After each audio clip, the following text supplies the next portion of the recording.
man of the hour. Waiting on you. Mm-hmm.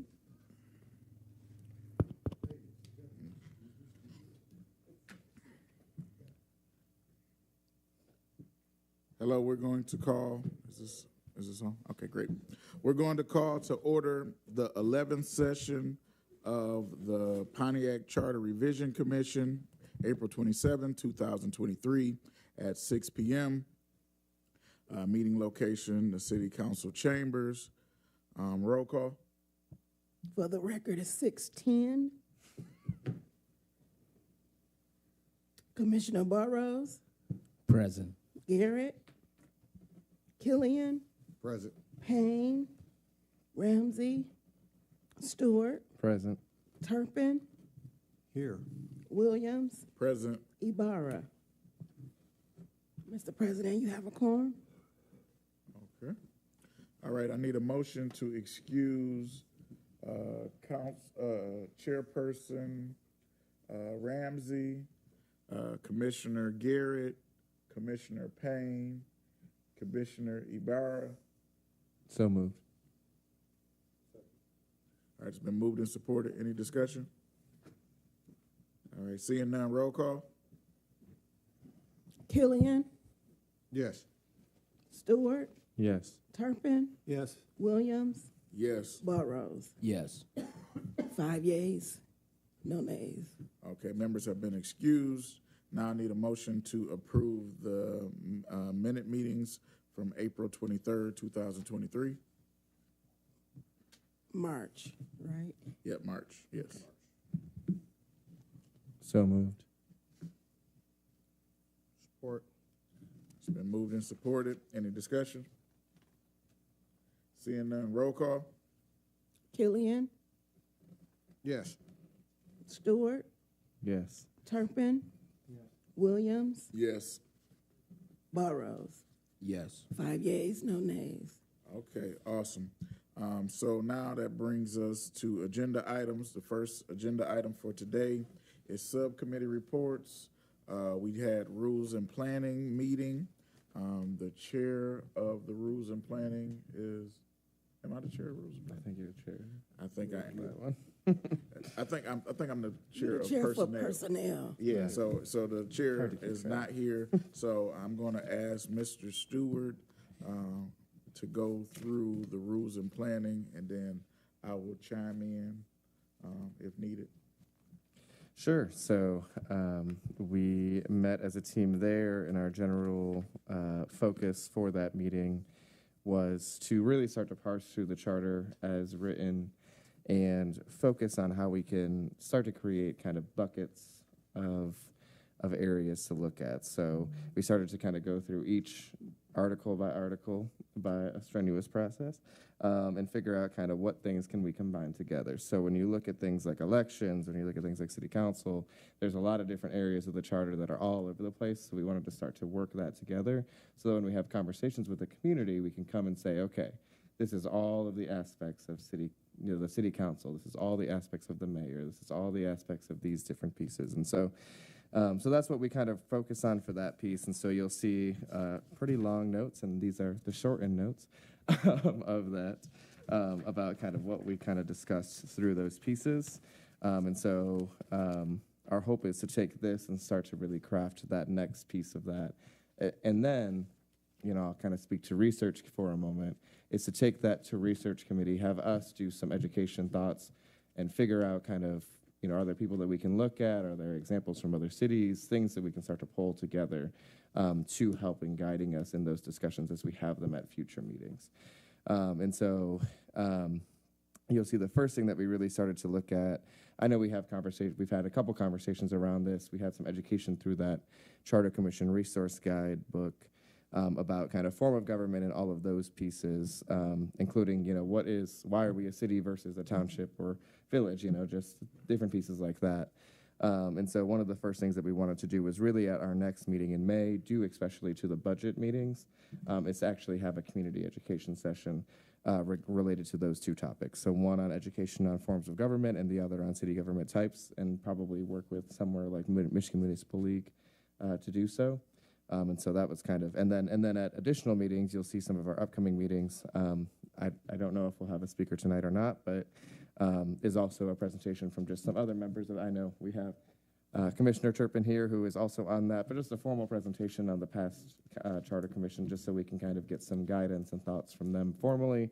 And then as well, you know, a lot of the charter does talk around the city departments and functions and services, and so who better than to hear from the actual city city employees, right? We don't want to like just think that we know what everyone does, and so wanted to kind of talk and have the city administration come through and talk to us about, you know, what does this look like? What do the departments? How are they currently structured? What's your vision for them being structured? Because we know that's still in some flux, and so kind of chat through that piece as well.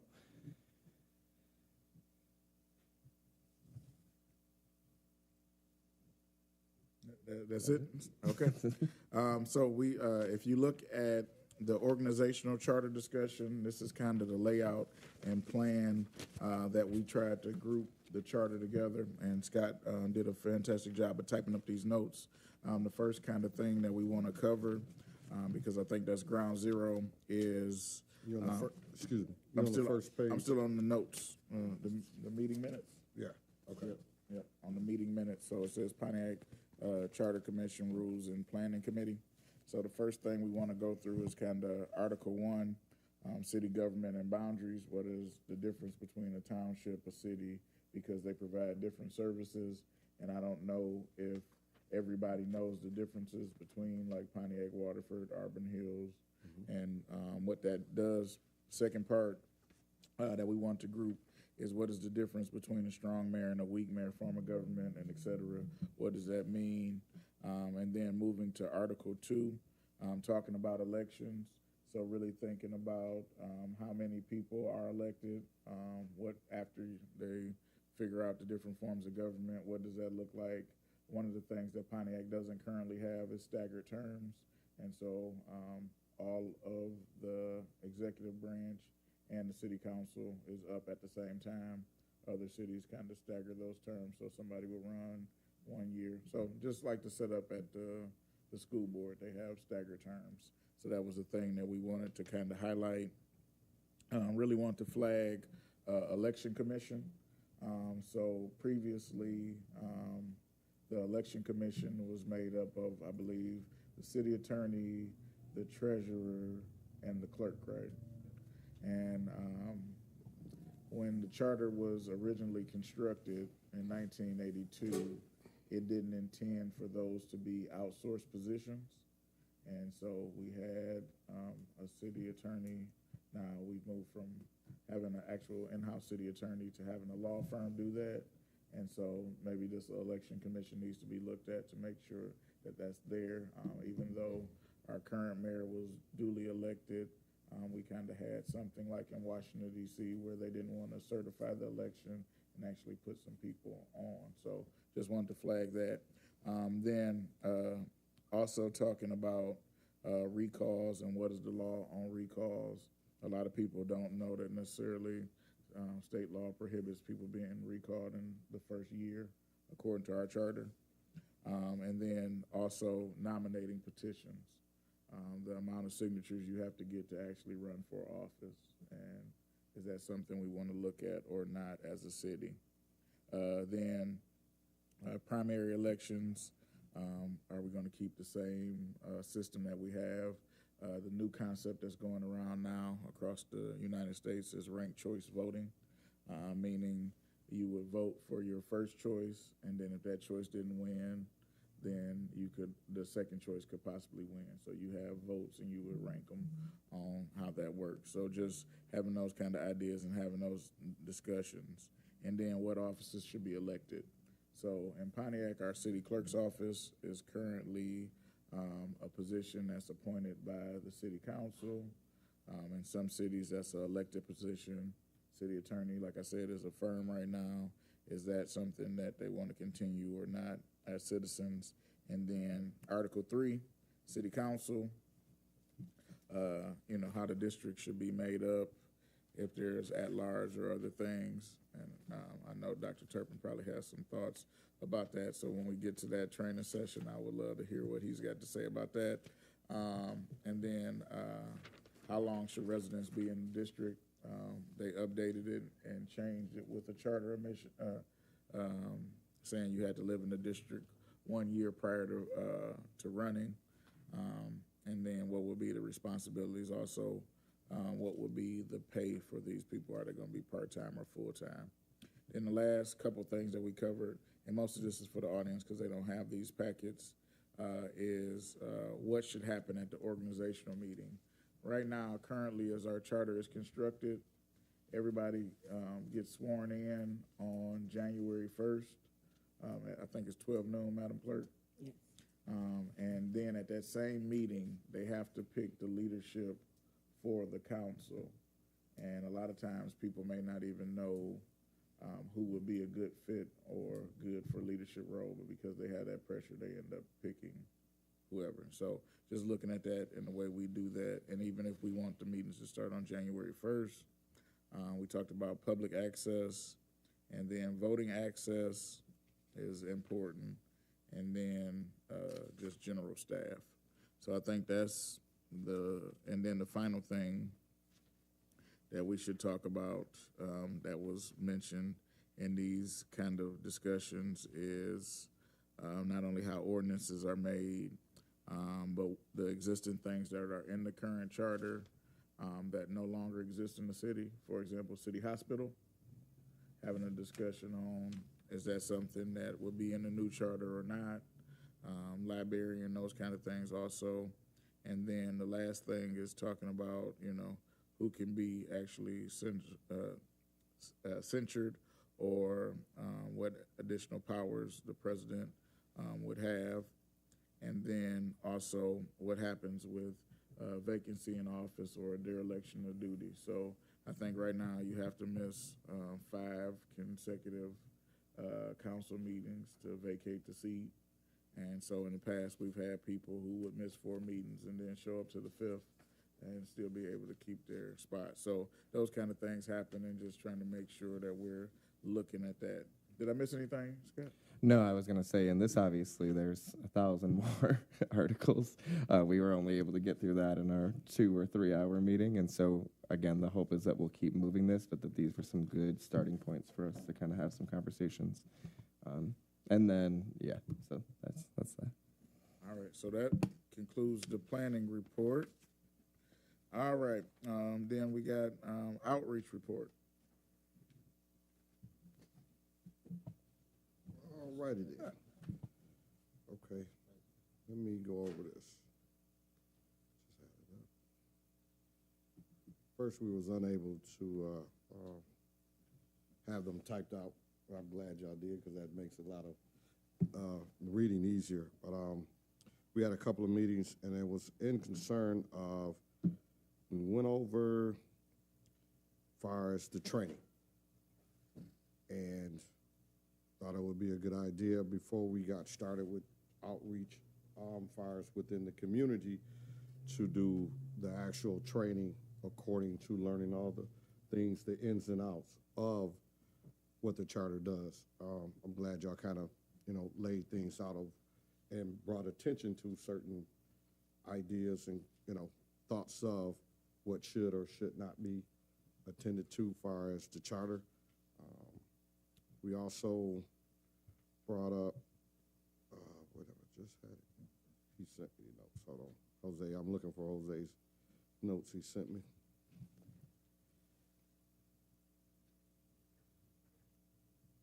Okay, while you're looking for that, I can give the personnel report. So we just talked about, as you see on the agenda, bringing in some other people as far as knowledge goes. With that, also being able to possibly pay for the Michigan Municipal League and others to come in and do a training. None of that really was actually set. Go ahead, Scott. Okay. I just wanted to make sure that we kind of focused on that piece to make sure people would know that that's happening. As far as the training, we do have a very limited budget, So we want to make sure that we're being concise with how we spend it and what we bring it in on, but having professionals be able to come and talk, especially at some of these sections, will be very helpful. So we see that the rules and planning and the personnel are working hand in hand. And we also have the same people on those committees. So, and that concludes my report. Okay. All right, did you find your notes? Yes, I did. Okay, go ahead. One of the things too, we reached out to the Michigan Municipal League in order to explore what was the cost, what dates did they have open. We also wanted to talk about amongst us as the Charter Commission, did we want to break it up into subcommittees or whether we wanted to do one whole just training. So that was one of the questions and thoughts that we had.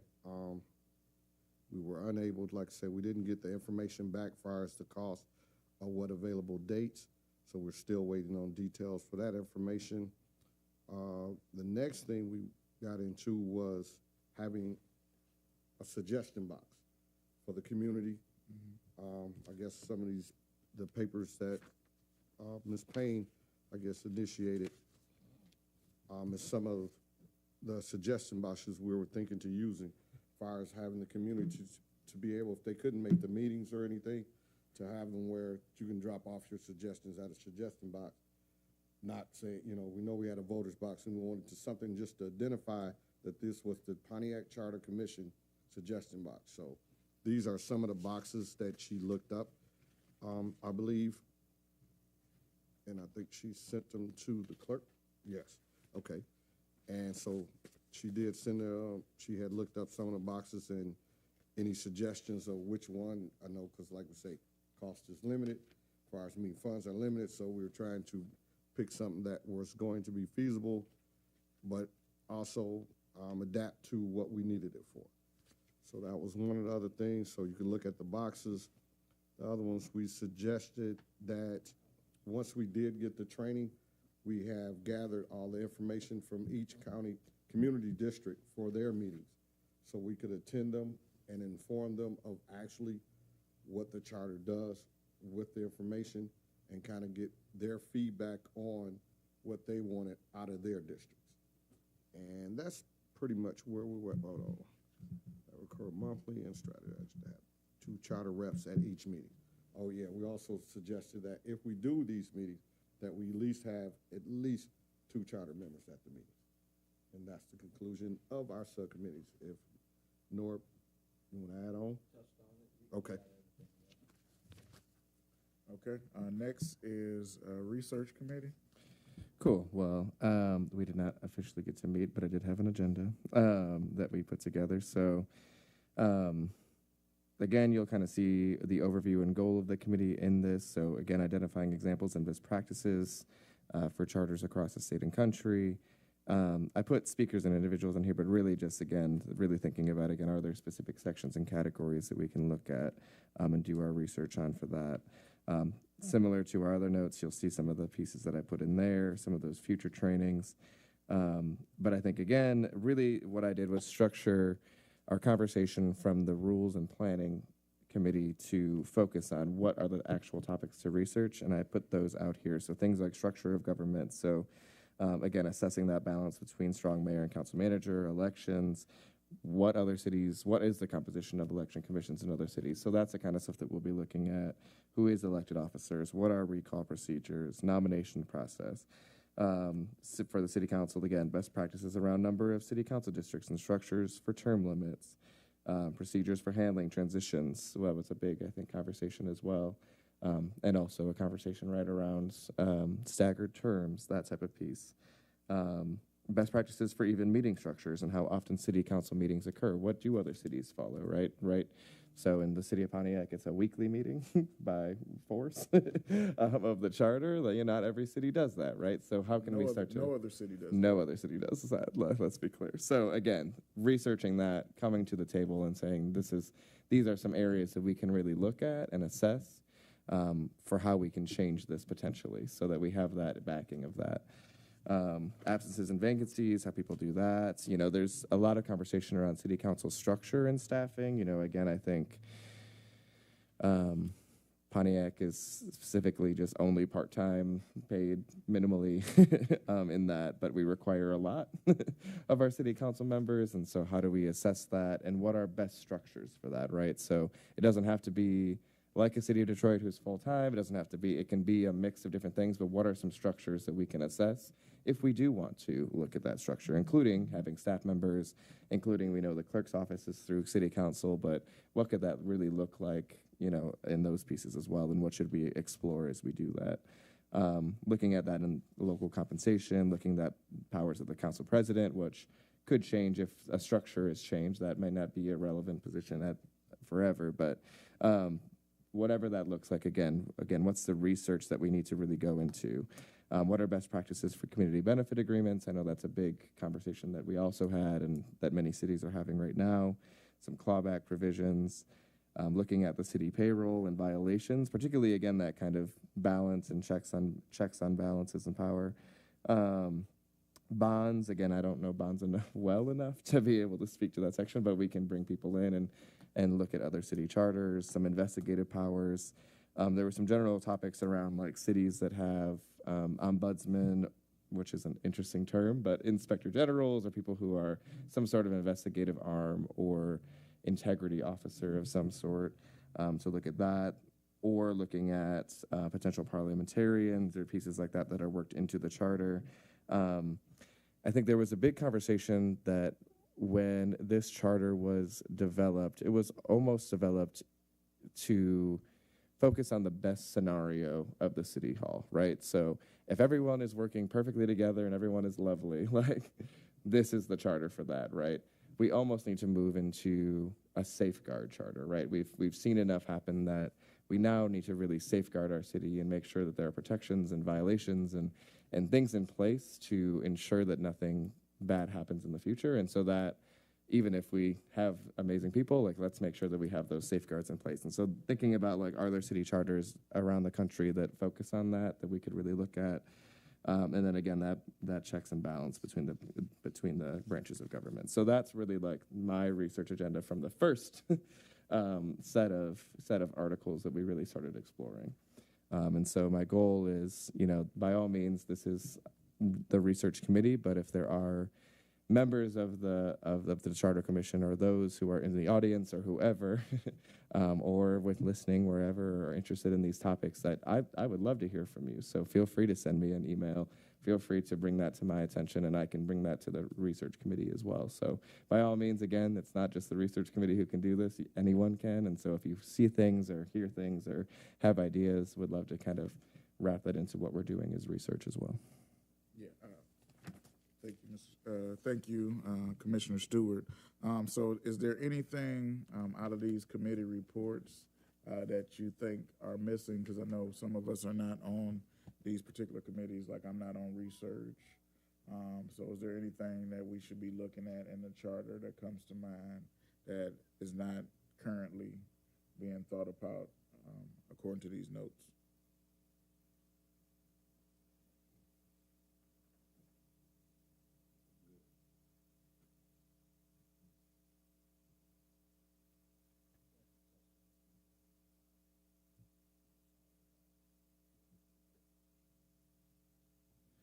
And I do think, I was just thinking about some of our initial conversations that, you know, we had some good combos as we kind of were going through the guidebook and other things like that that still need to be worked in this. So by all means, like, there are still topics that we need to discuss that may not be worked into this, but we've had conversations around. And so we'll just need to find the time to work that in. But I think, of course, we have to kind of work through the behemoth document of the charter first and kind of really grapple with some of those pieces, and then we can make sure that we have that kind of ongoing list of topics, things like housing and all these kind of different other areas that we kind of talked about before too, that whether it was through conversation here or conversation from the individuals who spoke at our meeting before. Okay. Before we get to scheduling our upcoming meeting, I would like to move public comments up. Can I get a motion to move public comments? Suspend the rules to move public comments up. Supported. All right. Any discussion? seeing none, roll call on suspending the rules. All right. Stewart, Yes. Turpin, Yes. Williams, Yes. Burrows, Yes. Killian. Yes. 5 yeas, no nays. All right, now I need a motion to actually move public comment up. So moved. All right, it's been moved by Stewart, supported by Burrows. Any discussion? All right, seeing none, roll call. Stewart, Yes. Turpin, Yes. Williams, Yes. Burrows, Yes. Killian. Yes. 5 yeas, no nays. All right.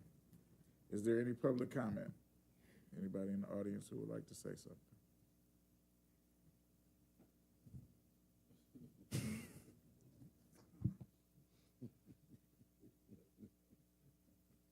All right, seeing no public comment, we will move on to scheduling upcoming meetings. We talked about in our Rules and Planning Commission meeting that moving the next meeting to that Wednesday, which would be the 24th, but we could not take any action on that. And the reason and the logic behind moving it to the 24th is because they have budget hearing on that Thursday. But if we had the meeting on Wednesday, we could potentially still support the budget hearing, because I think that's probably their final budget hearing or close to it. Correct. And just as a note as well, we had thought about if there's a way that we could host that meeting as a community meeting, potentially at Bowen Center or Ruth Peterson or something like that, that we could still record and do all of that piece, but to have more space for community to come, and also the educational session that we had talked about as well. So what's the thoughts?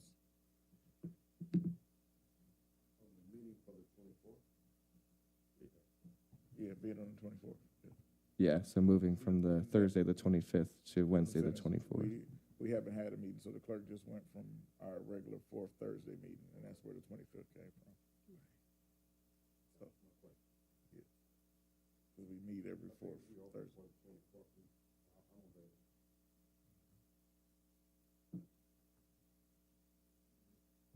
Okay, Mr. Turpin, okay.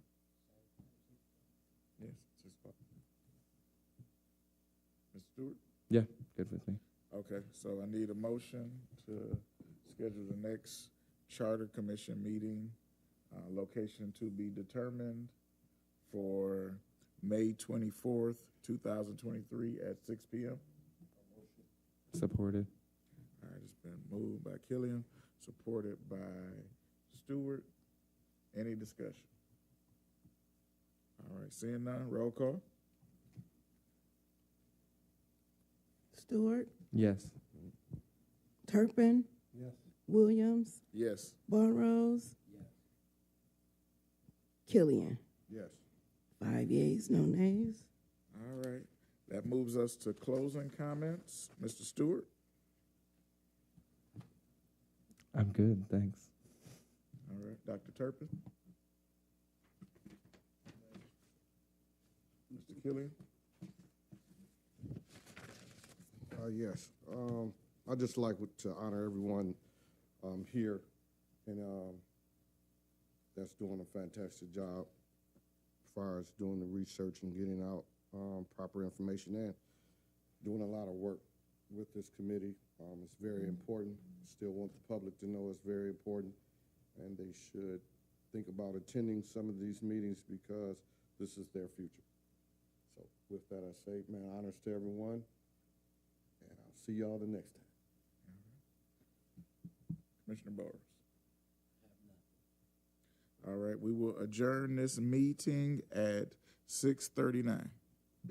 Need a move of support. Moved.